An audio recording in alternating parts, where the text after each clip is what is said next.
Great. All right, here we go. Welcome, everyone. We'll give you a minute or two. I think we've got a couple of people joining as we speak. So we'll wait for about a minute and then kick this off.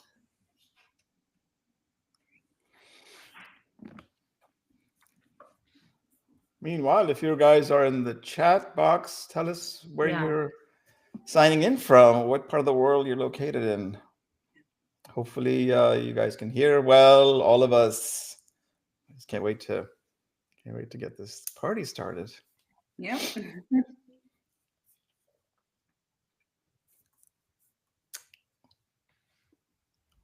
Let's see. Yeah, okay, Caroline, Okay, you think we're ready to go? Great. Yeah. Well, welcome. We are really excited to have you here as we talk about imposter syndrome today.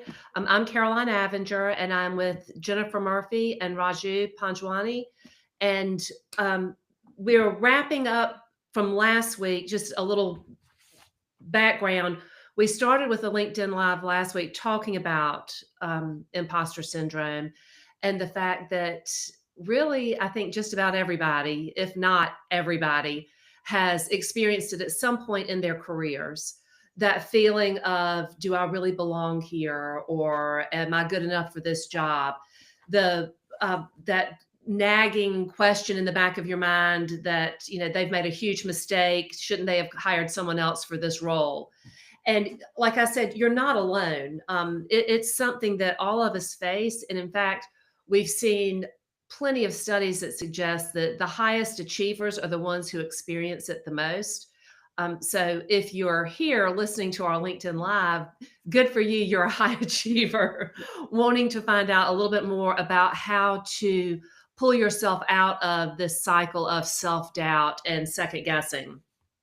We're also on YouTube Live and Facebook Live. So for those of you, that too.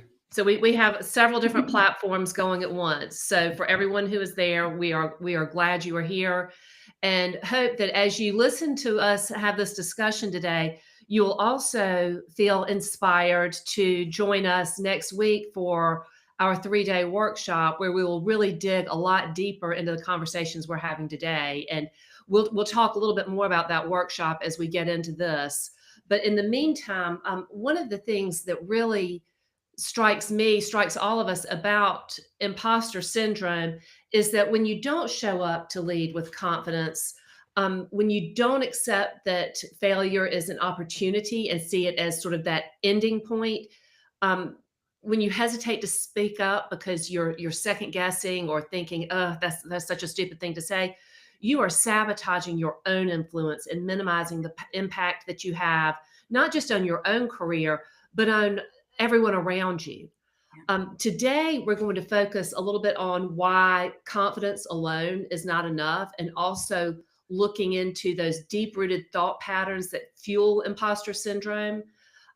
We'll talk a little bit about the why behind it, why you're feeling this way, where that fear is coming from, and then figuring out some different strategies to really reframe that internal narrative and turn it into something that your failures or your second guessing, they become opportunities for growth, opportunities to move ahead. Jennifer is going to kick us off with a little bit about why confidence alone is not enough. Yeah, no, thank you so much, Caroline. So, as Caroline shared, these are feelings that crop up for many of us at one point or another in our career. So we're really grateful you're here to be a part of this conversation, because confidence and imposter syndrome are not the same things, right? Mm-hmm. You can't solve one with the other, right? So confidence is knowing what you can or cannot do. So you may know that you can work a particular process. You know you can explain data, but maybe you can't create, an Excel spreadsheet with lots of crazy formulas, right? That's me. I can't do that. I can do the basics, right? But so you know what you can and cannot do. That's where your confidence is coming from, okay? But with imposter syndrome, it's more about what you believe about yourself. There's an identity aspect to imposter syndrome. And that's coming from that self-talk, right? Like Carolyn said, it's, I'm not good enough, or maybe there's somebody more qualified than me to lead this project, or I don't need to speak up. I don't have anything of value to say, right? Like those feelings those are deriving from a place of how you believe, what you believe about yourself. And so it's really important to understand that distinction. It doesn't mean you can't learn skills and techniques to overcome those feelings. That's absolutely what we want to touch on today, and what we're going to go deeper in next week in the workshop. But you have to first recognize it and be aware of it, and then start asking yourself, why do I feel this way? Is there some experience or something somebody said that is just ruminating in my head that is creating these seeds of doubt and fear? Because that's what happens when something someone says, or an experience maybe didn't go like we had planned. If we allow those thoughts to just sit in our mind and we go over them again and again and again, that's what's planting the seeds of fear and doubt that will manifest itself into you, maybe even unconsciously holding yourself back from participating in things that you really could bring a lot of value to. There was a leader that I worked with years ago who would rarely speak up in meetings. And when asked about why, she shared that a previous leader she had worked for had given her feedback that she talked too much in meetings. And so what she took from that was, I just need to be quiet. So instead of that leader giving her something constructive and meaningful to help her, like, hey, you have a lot of good ideas, maybe let's think about how you can present them, in bite-sized pieces or something along those lines, all she heard from her leader was, stop talking.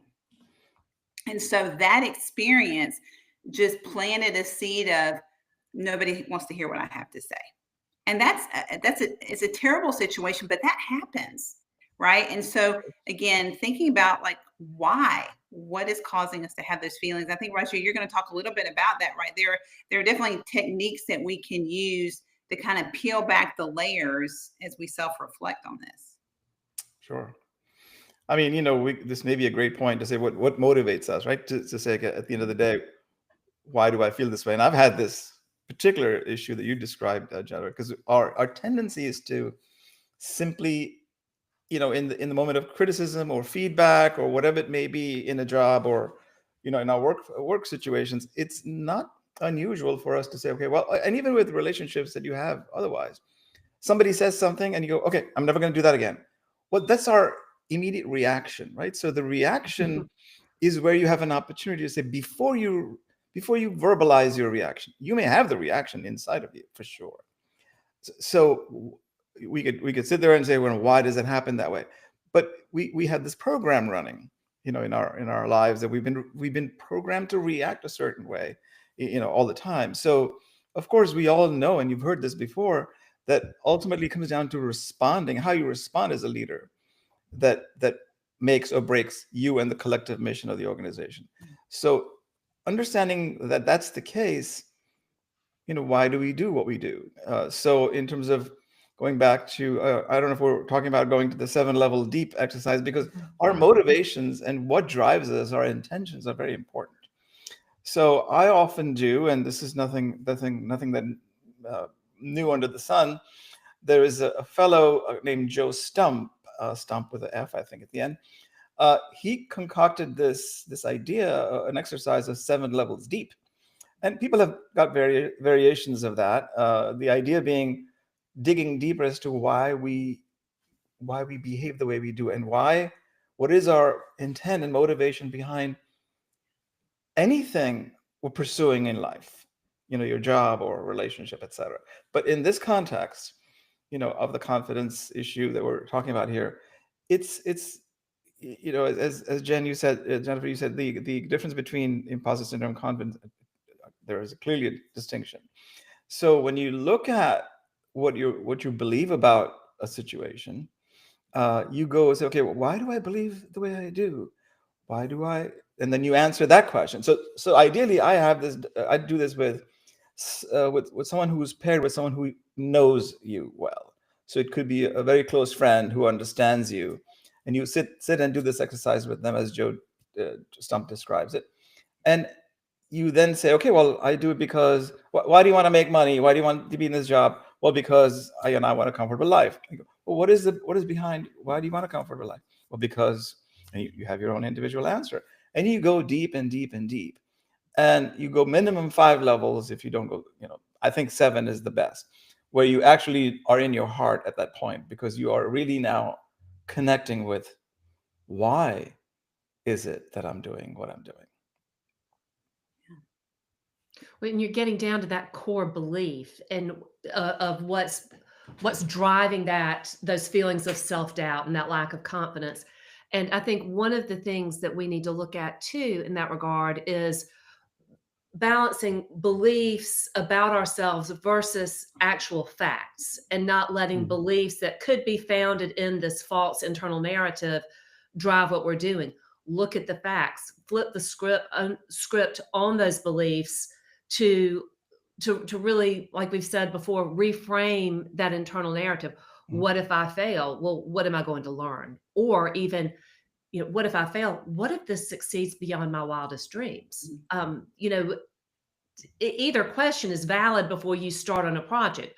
What if I fail? Yeah, well, let's look at the possibilities. But don't forget that you have equal opportunity to learn and succeed. And then looking at the facts of your life. And we talked last week a little bit about having that record of your achievements. We look at the people with all the diplomas and awards on their walls as something that serves as that reminder of, yes, I have validity. The facts show, the facts prove. Let's pull out our inner 𝗵𝗫 here and say that, yes, the facts are there. The evidence is there that I am qualified to do this job. Other people have seen these qualifications, and this internal belief is founded maybe on that false narrative that we keep telling ourselves. So flipping the script, reframing the failure as even feedback, if there is failure involved, or reframing the fear of failure as, this is an opportunity. It may not go exactly according to plan, but if it doesn't, what am I learning from it? Yeah. And I think I that's have really, sorry. go ahead. No, I was going to say that I remember the 3R framework that I often use as well. So in the context of becoming more resilient and knowing how to respond in life. So you recognize or realize at some point. That's the first thing you have to recognize on the self-awareness bit. Number 2, you reframe to what Caroline just described. And the third is respond, because now you have some time to consider, recognize, realize, and then reframe this thought process, flipping it on its head, and then be able to respond. Sorry, I didn't mean to interrupt, Jen. No, it's perfect, because I was going to just tag into that. It's about being the observer instead of the judge. And I think imposter syndrome really comes from being a judge. We're judging ourselves and our performance, or even what we perceive other people will think about us. And the reality is, we give so much weight to what we believe other people think about us. And the reality is, they're not thinking about us like that. they're not giving us all that time to really think about, oh, well, this is what Jennifer did. Or they're not doing that. So we give a lot of control about our belief system, about ourselves, to people who are not even a part of the equation. Do you know what I mean? So yeah, we might make a mistake in a presentation. We might add something that really didn't move the needle. Okay, there's nothing wrong with that. As leaders, regardless of the level you're in, and I've seen this happen in very senior level positions, we all have off days. We all make mistakes. Nobody's perfect. It doesn't matter, how high up the chain you go, so to speak. And I think that's one of the things that's been really interesting, is Caroline, shared, like, there's so many studies about imposter syndrome, and it really you see it a lot in the people who are incredibly successful, right? And I think the difference is, they may recognize it, they're aware of it, they observe this in themselves, but then they take action. They're not limiting their response because they had an off day, or maybe something didn't go the way they thought it should. So I think there's a lot of, it's really important to remind ourselves that we're all human, and what you don't want to do is to hide yourself or hide those thoughts or feelings or experiences or learnings, whatever the thing is. You don't want to keep that to yourself. We're not meant to. Yeah. You know, we're meant to share our gifts and our strengths with those around us so that we all become better, right? And so I think that's the difference, right? Like you said, Raju, it's about recognizing, being aware, but then taking some action, right? Don't let that judgment about yourself continue to plant seeds and cultivate that fear and doubt, which will ultimately, you know, hinder you from taking action. So I think, you know, something that's real important on that line is, and I think, I can't remember which one of you just said it, but having people in your network, right, to support you, right? You need people to speak truth to you, Yeah. because the reality is we are much harder on ourselves than anybody else is. Yeah. And part of that, again, goes back to that, you know, we talked a little bit about this last week about how leaders want to, you know, we put such high expectations on our performance, sometimes very unrealistic expectations, because we want it to be perfect. And it's not always going to be perfect. So again, what can we learn from it? But you need people in your circle, right, that can tell you the truth, that can give you constructive, meaningful feedback, and a different perspective and insight, whether that is, hey, you might want to do this differently next time, or hey, that was amazing. Did such a fantastic job. Because, you know, that encouragement, you know, or that constructive feedback is coming from a place or from a person that wants your good. And those are the people you need to be listening to when you have those feelings of doubt crop up, or maybe somebody is in a meeting with you, like give you feedback afterward. Hey, how did I do? You know, there's nothing wrong with that. It's actually really helpful to have those people that can be your supporters in either one of those situations, right? Because it's going to help build those bank deposits, so to speak, of your own self-worth. And it's coming from people that you know care about you. Well, and I think that's important when you're looking at the feedback, and considering where it's coming from, and not letting that one negative comment or experience completely derail your forward progression. I was in a program several years ago where each month we had successful business people come in and speak to us, and they talked about that one piece of feedback or that one project that did not go perfectly, that did not go the way they expected it to, that in some cases was a complete failure. You know, one of them talked about bankruptcy. One talked about losing major clients because of a change to their product that turned out not to be so great. And every one of them, when they came to speak to us, was at the top of their game. And yet they had these setbacks, this feedback, these failures that did not define the rest of their careers. They used it for good. It became an experience where they could grow from it, they could learn from it. And in their mind, that it was always, what's next? What's next? I've got this. I screwed this up. This did not work out. What am I learning from it? How am I applying that new knowledge going forward? And it becomes a great origin story, even that, yes, I had these setbacks, but then I also looked at my network of supporters, the people who were in my camp, the skills that I already had, the things that I had already accomplished. And I took that failure and added that to it as something that I have learned. I've reframed it into a growth opportunity. And now I'm using all that knowledge to move ahead.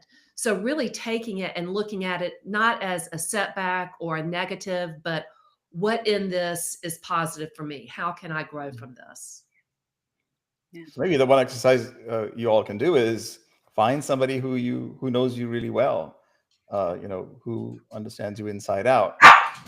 Preferably not always your spouse or somebody else like that, because you know they're too close. But even so, it works. I did this with my son one time, and I did with a business partner that, you know, he was always telling me in his mind what the truth was and being honest, whatever that meant. judgment, criticisms, etc. But whatever it may be, so I sat down with him to do that. So it's incredible that the 7 levels why exercise might be so insightful to do with somebody like that. Caroline, you have a show going on of your own over there. Mortified. My dog has decided to go off the rails and is running from everyone else in my house. And I'm just, I'm so embarrassed. What can we learn from this? What can I learn from this major setback? Locked doors and a kennel. No, I would say just flow. This is life. You're a live theater. It's life, and it's not expected. It's okay. Well, that's life. Is unexpected. This is what happens. Golly, so sorry about that. All good. Yeah. So we flow. It's okay. We flow, we breathe, we grow, we learn something from that. Yes. But you know what? That's again, I'll tie it into what you were saying, Raji, right? Like it's like we're gonna have these little twists and turns. Like, I mean, think about any time you've led a project or a major change, it doesn't always turn out exactly like you think it will, right? But you have to pivot, you have to be flexible. And I think, one of the things that I'm really excited about next week in our workshop is we're going to really dive into emotional intelligence and how those pillars really help us, become aware and understand our motivations and how do we respond in situations like this, right? You just have to call it out what it is, right? We have inappropriate laughter. It's just, listen, we have to flex and pivot, right? And I think the key is, again, it's just being conscious of these things so that we can think about it from a different perspective. Raji, you were talking about feedback, and Caroline, you've mentioned this as well, right? Feedback is such an important part of leadership, right? And what our responsibilities are to our team. And listen, we don't always get it right. I mean, the example I shared at the beginning of the story, that was an unfortunate situation, right? And I'm sure there was more to the story than the little bit I know about, right? But the reality is, as leaders, when we give feedback to people, it's so important and so powerful. And we're going to talk a little bit about that too, right? In the workshop, and it's actually part of the bonus, right? Like, how do you prepare so that you can give feedback that's meaningful to people, because people listen to that. People hang on to what others, say to them about who they are and their performance. And, as the three of us were even just talking, earlier, it's so important to think about, like, when people are giving you feedback, like, who's giving it to you? Is it somebody that is it somebody who you can trust? Is the feedback meaningful, or is it just an opinion, right? Does it have a part to play in the bigger scheme of things, right? Because sometimes we just hang on to that negative instead of all the other positive we get. And so, like, how do we think about that differently? I think, how do we think about the feedback that we receive? But even, for people who are not maybe currently experiencing imposter syndrome or anything like it, this is valuable because it reminds you, like you said, Jennifer, our words carry such weight. And when we are offering feedback and you're almost dismissive, or, that was a great job, or you shouldn't talk so much in the meeting, like, alluding to what you mentioned earlier, they probably did not even stop to think what that packaging of that comment did to the other person. And now that person is carrying that weight around to every other meeting, and it's having a serious impact on their career as well as the organization, when you're losing the voices of your key people because you have just inadvertently loaded them up with something that they're now carrying around that's contributing to their imposter syndrome. So as leaders, we really have a responsibility to mind our feedback and know that if we are telling someone, you really don't need to talk so much, all right, how is that coming across, and how could it be repackaged in a way that that person takes the constructive out of it? Maybe it is, you have so much knowledge, it's almost overwhelming. Let's focus next time on one part of it so that your listeners are taking away the proper message. So it can become a webinar like the one, or a workshop like the one we're hosting. it serves two purposes for the people who are experiencing it, but then also as leaders, how do we not inadvertently cause it Yeah. with our feedback in particular? Yeah. And how do we help our team members who are struggling with this, right? Because a lot of Yeah. times leaders, and we may not be experiencing it, or we might have those natural doubts or fears that pop up for all of us, just, in different situations. But, you might have a team member who is experiencing this. So maybe there's somebody on your team who has a ton of valuable experience and insight and great ideas, but they never speak up. They never raise their hand for a project. That may be somebody on your team who's struggling with this, and Yeah. how can you as a leader help, right? I think the reality is, something I have learned in my own life, sometimes when we react to situations, it's because it's hindering what we want something else to be, right? Or maybe we have other plans, and now this has come in, and now it's kind of diverted us from what our plans were, and so again, it's reframing our thought process, and why are we doing what we're doing? So it's not even just why we feel or think these things about ourselves, but why are we a leader? Why are we in this role? Right? It's for the other person. And sometimes we can get so focused on ourselves that we might forget that. And that's, again, human nature is, again, it's not a judgment, it's just being aware and then taking action appropriately, whether that is, you know what, sorry, that feedback I gave, it did not come out the way I meant. I'm so sorry. I'm just having a rough day. And that's happened to me once. I gave feedback to somebody, and I immediately knew, oh my God, that was not the way I should have said that. But I was having a pretty stressful day, and it just hit me wrong. And listen, we are real. We are real people. We have these things happen. And I immediately called that person back in. I'm like, I am so sorry. Like that was not you. That was me. That was me manifesting my stress, and I should not have handled this. I should have waited to give this back to you. So I'm really sorry. And because I had a good rapport with that person, they gave me a lot of grace, and like, it's all good. I know where you're coming from. I know this bothers you, so I'm good now. Right. So we were able to laugh it off and keep moving forward. But it's, again, not a judgment. It's about being aware and taking action, and reminding yourself like why you're doing what you're doing. And it's also to help other people. Yeah. I'm sure you in your career had like a 360 type of feedback loop, right? With people, which meant people above you at your peer level and subordinates. So we, in my previous job, which is 18 years long, in the last 5 or 6 years, we had that 360. And, you had to have at least 10 was the minimum to have on your feedback loop. And, it was anonymous, of course.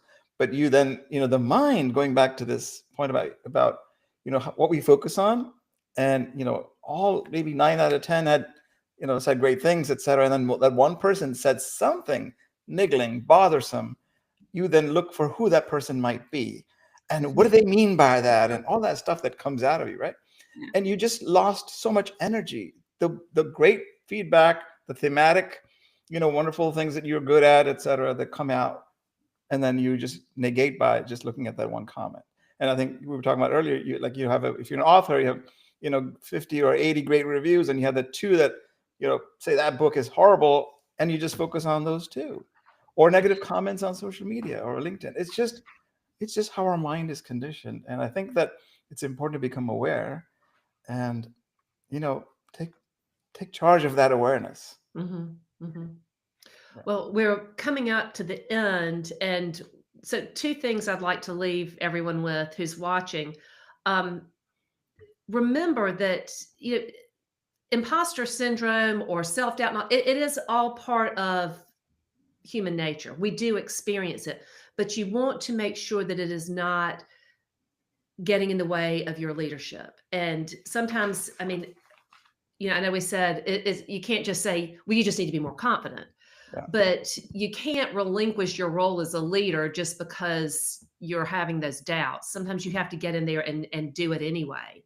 But to do it consciously and to really look at that negative mindset, those limiting beliefs, and reframing them is going to be one of the first steps you can take. So I challenge you all to maybe look at one of the limiting beliefs that you have about yourself, about your leadership, about your role, and write it down. Put it out there where it's visible and tangible, and then rewrite it into, what am I learning from this? How am I succeeding at this? Make it more of a power statement. The other thing that we would like to see you do is join us next week for our workshop. It's a 3-day workshop on everything we've talked about today, but also really digging deeper into the whys, the hows, the what to do next type things. So Raju, do you want to talk a little bit more about that before we sign off?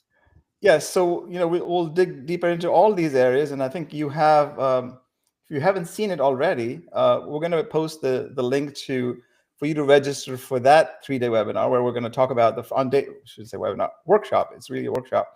On the first day, we'll identify and break through this imposter syndrome that we've been talking about for the last, 2 live events we've had, and really give you exercises, work with you to dig deeper for yourself in your specific situation, in your particular challenges that you're going through in a leadership role or in the receptive role. Second, on day 2, we go through the idea of trust, building trust through a connection with people that then the team trusts you, so that even if you are giving some feedback on the fly that sounds like criticism, you really are able to take that because there is already an implicit trust, as Jennifer was describing in the previous example, where she had to call back, but there was enough trust on the other side that the person was very receptive to it. So we're going to go deeper into that on day 2. Day 3 is really about creating a sustainable way for you to confidently live a purposeful, driven leadership role in your organization, because we want to make sure that you're focused on the mission, and everybody that works with you in your team is focused on that. So there'll be a lot more of that. And don't forget, the most important thing here is that we're offering 2 free bonuses.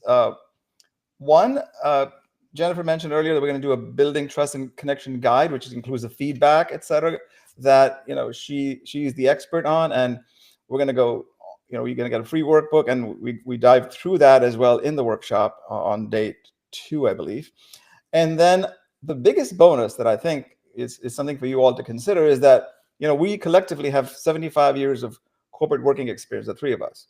I know we're pretty old, I guess, but seriously, you get one-on-one small group coaching with Caroline, Jennifer, and myself, and you bring your specific challenge, your specific situation to us.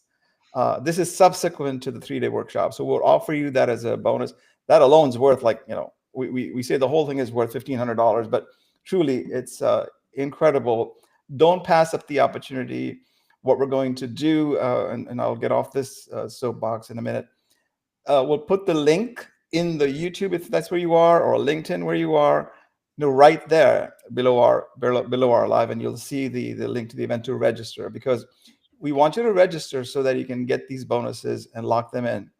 And you shouldn't miss this opportunity, honestly. Yeah. I was just going to say, if you've never joined a small group coaching session, it is so powerful, because you gain so much insight from hearing other leaders share their experiences, and then work collectively as a team on that call to talk about how do you overcome, and what are some practical approaches you can go and implement immediately. Like, there is so much learning that comes from a small group coaching session. There's tremendous value. And so we really do hope that you will consider signing up. Time is running out because we're going to start Monday. It's a 3-day workshop from 12:30 to 1:30 Eastern. We'll follow with a 30-minute Q&A for those of you who can stay on and want to stay on. And as Reggie shared, we do have 2 amazing bonuses to help you walk away from this workshop with very practical approaches that you can implement immediately to help you overcome any of these doubts or feelings you have that could be holding you back. So we really hope that you'll join us. Yeah, I just want to add 2 things quickly. So the price for this is only $147, right, for the 3 days. It's really just literally an intro little price for you to come on, and so that there is no excuse for you to not join this, because it's really so powerful. And as Jen said, the most important one is that the 3 of us actually conduct a session after, at some point, where a small group can get together. Those breakthroughs and the socialized learning is so incredible, because you see other people having a certain challenge that you may not bring up, but it sounds very familiar to you. And then it's like, oh my God, if that person can do this, oh my God, I have the same problem, or I can do this differently as well. And I didn't think about it. So it's all about having these breakthroughs. And that's the collective three of us here really are hoping to facilitate for you, that you benefit greatly from this. So we would, in our own sessions, we would probably charge a lot more, but I'm saying we're just doing this because it's important for people who want to take charge and take the action. We make it a no-brainer for you to join this. Yeah. And you're not alone, right? Like, you're not alone. Like, everybody, we've all had these moments and experiences ourselves. And so our hope is that we can help you through any that you might be feeling. Exactly. Yeah. We'll be bringing a lot of knowledge to the table, a lot of discussion and information, but even better is that we'll be giving you a lot of great actionable solutions that you can then take back into your day immediately. So the knowledge is great. The doing is even better. Yeah. And it's a great way to start your year with development, because you know what, you got to develop it yourself and focus on that. It's very important. And so this might be a way that you can actually invest in yourself. And when you register, you'll go through the whole process of signing up, etc. You'll also have the opportunity to send us questions ahead of time, so that in the workshop, if there is something brewing inside your head that's really bothersome, so we can address that for you as well as others that are in the workshop. So we really look forward to this. Yeah, absolutely. Thanks for being here. Thank you Take all. care. Have a great weekend. Sign up fast.